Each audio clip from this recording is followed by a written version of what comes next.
inspiring everyone to enjoy life 1 mile at a time. We are continuing our talk with our special guest, Nicole Schuster. Hi again, Nicole. Hi. And she is going to talk about the Tinkerbell Half Marathon in this episode. But first, let me introduce everyone else. Tonight we have Jackie. Hi. And we have Rob. Hello. And we have Megan. Hello. So we're going to get back into it, but a quick reminder, if you would like to get caught up on our chat about the 10K, the link will be below. So without any delay, let's get back into the conversation. So let's talk about the half marathon. There were a few more issues I heard that came up from the half marathon. Do you want to touch on any problems you had with the half marathon as opposed to the 10K? Yes. So before the half marathon, I went through the security line that goes through the promenade and then through downtown Disney. Mm-hmm. And when I got there, I got off of a bus and the line was literally to the front of the parking lot. So where the buses come in, that's where the line was. And it went all the way up to those security booths. So to go through there, and then we had to go through another security where they wanded everybody. So it probably took me 30 to 45 minutes to get through security. Wow. And they actually delayed the start of the race because people weren't through security. Wow. That's crazy. So when you say the promenade, like you mean closer to the park entrances? Yes. So that space between the park entrances and then where it goes into downtown Disney, that's where I went through. Okay. Wow. Cut through that. That's crazy. Okay. And a lot of That's a people lot. always say, like, you don't have to leave until later for the Disneyland races. And guess what? This is exactly why you want to always leave early, you know? I was going to say, because it's one thing at Walt Disney World if you're getting up at 2 o'clock in the morning to be there like for 3 hours early as you can get to. Made me think of last year when you guys ran into that security snafu for, I think it was it the 10K marathon weekend? It was the half. Or was it the half? It was the half. The half. They got like ridiculously backed up. Like those things can happen. So like Laura said, you want to give yourself as much time as you can, regardless of start time. Was there any indication as to why the security was much heavier for the half as opposed to the 10K? They never said anything to anybody. I just had the inkling that they just wanted to make sure everybody was safe. So, I mean, the fact that they were wanding everybody was kind of surprising to me. And they didn't have a bunch of different areas. They had maybe like 3 areas for all of these people to go through. Wow. That's crazy. I mean, it's hard to argue with extra security, right? We don't want to Exactly. bash them for being a little extra careful, but it is a tough thing to deal with when you're trying to get to the start of a race. Yeah. And what was the parking issue that I heard about? Did you hear anything about the parking being an issue? After the half marathon, anybody who was parked in the Mickey and Friends parking lot, it was gridlocked. So people were stuck in there for, I heard, an hour to 2 hours trying to get out of the parking ramp. And I don't really know what the cause was of that, but I just heard a lot of people talking that it was a huge issue to leave after the race. Okay, so talked about security and parking problems. What about the rest of the race? How did you feel going from the 10K to the half K? What were some of the differences you noticed? I did notice the part where the second half of the race we were out on the streets of Anaheim, but the beginning was great because we had plenty of park time. There were a lot of great characters for this race as well. So the characters that I saw were TINK's fairy friends. So it was all of her friends but no TINK. And then they had Chip and Dale as pirates on Main Street, Pluto and Goofy or Donald, depending on when people were there, and they were all dressed as pirates as well.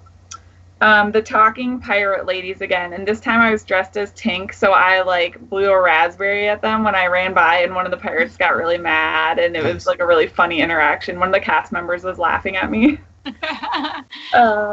And then there was TINK and Pixie Hollow, and I did stop for her, and the wait wasn't that long. It was maybe 10 minutes when I was there. That's not bad. No. And then there were talking pirate guys at a different part of the race. I think we were in DCA at that point. And then they had Mater and Lightning McQueen. And then there was also Peter Pan and Wendy. They were selfie style on the bridge when you're leaving Disneyland. Yeah. And then once we were out on the streets, they did have a band with singers on the course. And when I went by, they were singing Katy Perry's Part of Me. And it was like a really pretty acoustic version. So I was like singing with them, like sing yelling as I was running by. So that was really fun to get pumped up by them. They had a marching band and a DJ. They had the Harry Potter running club. Oh, nice. Yeah, so they had like signs and shirts, and they were fun to see. They were just like out on the streets. And then Mouse Planet, they were awesome because on social media, they were kind of blowing us up saying, hey, we're going to have red vines, so look for us at, I think it was like mile 8. Red Red vines vines are everything. Yeah. So they had red vines, they had costumes, they had photo stops and signs, and they gave away nearly 150 pounds of red vines. Wow. So, yeah, it was so awesome. So I really enjoyed the fact that at the beginning it was really fun and we ran through the castle and there was a lot of great photo opportunities. And then the second half of the race, I just kind of buckled down and decided to run faster because there wasn't a lot going on. So it was a good opportunity to just run faster if I wanted to. Did you Sparkle Athletic girls have the donuts, the donut holes out there? No, I didn't see any donut holes at all. And I do know that it was a big deal this year because the Red Hat ladies were not there. Oh my gosh, you blew me away. I didn't even know that. How could the Red Hat ladies not be there? They're like the best part. Oh, okay, so go ahead and explain why. Heartbroken.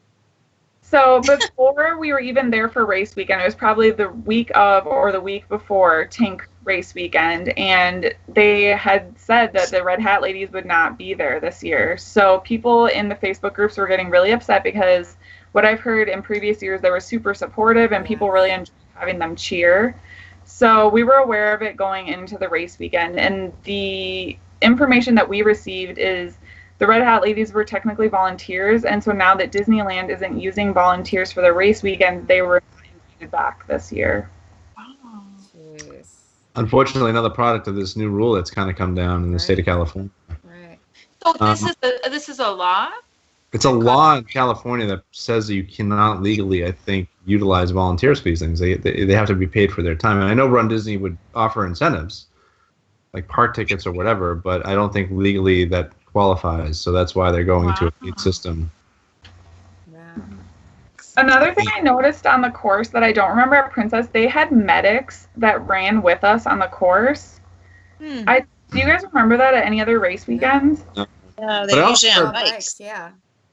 And I also heard that they were short on medics for this, too, as a result, I think. We have firsthand information about that. Megan and I do.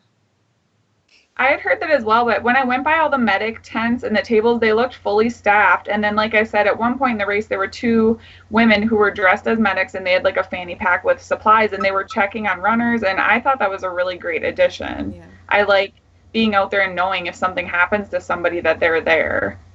That's interesting. So did they have Galloway Pacers? Because I know they have in the past. Yes. Yep. I saw the Galloway Pacers, so they were there. When you were out on the street, were there any? I know for TINK last year and historically is a tough race because you're kind of told to be quiet because you're running through residential areas at early hours. Was that the case for this year too? I did see one sign that said it had Tinkerbell on it. It said, "Shh, please be quiet. You know, the residents are sleeping." But in that area, there were still people cheering. So that was the only area, though, because a lot of it, we went through this area that was almost like a little outdoor mall area. So some of it was less residential and just more like city streets. So I didn't feel like we had to be that quiet. But the residential area, they did have a sign. Cool. I remember those. It went on for a long period of time. I just think it's interesting because for the Disneyland weekend, the Disneyland half weekend, you don't see any of that, and I thought it was a very lively second half because I went in thinking the same thing you did, Nicole. Like, okay, the first half was going to be great with the parks, and then it gets boring, and it was the exact opposite. So it's interesting how races could be so different when it's really the same area, and like I don't know, it's weird. Mm-hmm. Yeah, I'm excited to compare it and see how Disneyland half is. I really hope they still have us run through the stadium. The stadium is awesome. That's such I am really looking forward to that, so I will be really sad if they cut that out. Yeah. And the car show, would that be considered? Oh, the car show. That just keeps going. I remember Rob and we went through and we like, okay, so that's over. And then there was like it just keeps going. Another section. It was like, oh my gosh, so many cars out. Now, Nicole, a quick question. I heard somebody leave a comment about the mile markers not being as nice. Did you get pictures for the mile markers? Were there long lines for them, or what were your thoughts on that? I didn't take pictures because they weren't the pretty ones that I had heard they had in the past. So, especially for the 10K, it was just more. Certain bloggers. I'm telling you, I'm going to stop vlogging because every time I say something, it doesn't happen for everybody. It amazes me how quickly they change these things. Like something like that, why wouldn't you just keep the mile markers up? Because last year's were so elaborate. Beautiful. Why would you change it? Just leave it. I don't know. Yeah, so I didn't really feel the need to take the picture of them this year because they, like the ones at Disney World, play music, and I don't even remember these ones playing music or anything. They were pretty. The ones at Disney World play music? Yeah. Well, they have like the speakers behind each one, like Disney. Oh. Yeah. Well, Nicole, anything else you want to add from your race weekend? There is. She would like to show us her medals. Yeah. So this is the medal for the half. This one's really pretty. That's so cute. And I heard I like that the die cut. Yeah, I heard that Pandora helped to design this one and then the challenge medal, and I can tell. I think they're really pretty. That's beautiful. That's great. And then this is the ribbon. That's great. Very, very pretty. And where's your challenge medal?